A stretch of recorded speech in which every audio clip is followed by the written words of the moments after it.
Good day, I'm Cindy M. Rivera, and today I will be interviewing Ms. Dana Alagon, also known as Coach D, a professional related to the motor skills instruction. This interview aims to understand her job, experiences, and the importance of teaching motor skills in her profession. So, the first question po is, please describe your daily routine in your job. Okay. So, before we start, I would like to introduce myself properly. So, my name is Dana Lagon, and I'm the mental health officer and focal person of ACAP Center. So, as for a daily basis, my job is to do the program planning. So, aside from that, I also check in with the needs of the children. Hindi lang yung mga physical needs nila, pero yung emotional, yung kanilang academics, so pinapalo natin yun as well. And of course, I oversee all the duties of the staffs of ACAP. So from time to time, I check on them early in the morning kung kamusta yung naging behavior or nagkaroon ba ng mga emotional outbursts yung mga bata overnight. So, yun po yung main task na ginagawa. So, second question po is, what do you find most rewarding and enjoyable about your job? Most rewarding and enjoyable. Actually, the job itself for me personally is already enjoyable because gusto ko kasi yung inaral ko. No? And na-apply ko yung inaral ko dito sa trabaho. But the most rewarding part in between is that I get to do the job that I want, and at the same time, I get to change the lives of these people na kailangan ng tulong natin or mga kabataan natin na naliligaw ng landas. So, nag-isimbi tayong parang guide sa kanila, to teach them na meron pang better future pag sila after dito sa Next question po is, what do you find the least enjoyable part of your job? the least enjoyable. Kasi yung mga challenges naman kasama na yun, hindi naman na mawawala eh. Again, lagi ko nga sinasabi sa mga tauhan ko, ang tinatrabaho namin, hindi mga paperworks. Ang tinatrabaho namin ay tama. So, we are dealing with different facets of life. Marami tayo nakakaharapin na ibang tao. Hindi naman pare-pareho yun. So, nandun siguro yung challenges kasi hindi lahat naman ng makakaharap mo, magugustuhan mo. May mga times na talagang masusukat ang mga pasensya namin. At siguro talagang parte naman yun ng bawat trabaho, kahit anong trabaho, talagang may mga pagsubok. It's just that dito kasi we're dealing with lives. No? So we really have to be sensitive, we have to be extra careful.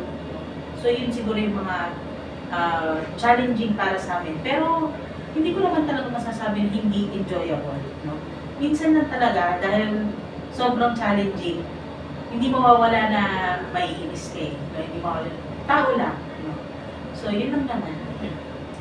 Next one is, what knowledge do you think is most essential to possess in your job? It's a very good question. Actually, marami actually to list. But the most important thing that you should know in handling this job is that, syempre, dapat meron kang yung in line yung educational background mo when it comes to handling like psychological assessment. So, kailangan marunong ka talaga mag-assess. You know how to use psychological tools. At the same time, kailangan maaral mo din yung skill na people person kasi hindi na po pwedeng namimili ka dito sa trabaho ko. Diba sabi mo nga kanina, lahat ng uri ng tao, lahat ng klase ng pag-uugali, mahaharap mo. No? So, yun, kailangan yung patience. No? At syempre, yung motivation mo na to make their lives better, no? To help them make their lives better. Okay. How much of a role does the teaching of motor skills play in your job? Motor skills, when it comes to motor skills, yung mga physical activities, malaki, no? Malaki ang nagagawa nun. Lalo na dito sa center dahil nga we're dealing with people, so hindi naman po pwedeng nakakulong lang sila lagi sa kwarto nila. So we have to make programs and activities that, you know, also promote calisthenics, exercises, mga minsan pinasasayaw namin. So yun yung court dyan, tsaka yung volleyball court natin dyan, na-utilize natin yan para ma-engage yung mga bata sa sports. Kasi we here in APAP, we do understand na kailangan talaga yung mga ganong klase ng skills, no, to promote good health. Kasi sabi nga ng mga eksperto, kapag daw nag-exercise ka, or yung even yung simpleng walking, it can better your mental health. No? So it lessens your anxiety, and then lessens the depression, at saka stress. So, syempre, gusto natin makalwan yung stress ng mga bata. Kaya, yun, importante talaga na mapagbuti yung kanilang mga motor skills, mga physical activities. Next po is, what knowledge concerning the teaching of skills do you think is most important for someone in your position? So, magandang tanong yan. Talagang dapat marami kang na mahuhubog na skill pagdating sa pagtuturo ng kung ano yung dapat ituro, no? Pero in general, siguro ang masasabi ko dyan, dapat it needs a lot of preparation. Siyempre. Dapat alam mo yung kailangan mo ituro. You're skilled enough just to teach what is needed. And of course, yung focus, and then yung repetition. No? Importante rin yung may ganun kasi di ba may kasabihan na tayo, practice makes perfect. Pero syempre, wala namang perfect. Ang nangyayari lang, dahil pinapractice natin, na-apply natin araw-araw, nare-retain yung knowledge. So, the more na nare-retain yung knowledge, parang at ease ka na sa paggawa ng mga bagay na yun. Aral ka na sa paggawa ng mga bagay. Tsaka, ayun nga, patience. A lot of patience, and siguro yung will mo to teach a lot of people na hindi mo naman din gano'ng kakilala. Minsan, hindi madali no? Na umaharap ka sa maraming tao, tapos marami kang pinakikibagayan na magaling. So, yun na. Last question for you. For a current student of motor learning, what do you think is the most important information for to acquire? Siguro, yung mga importante information na kailangan ma-acquire is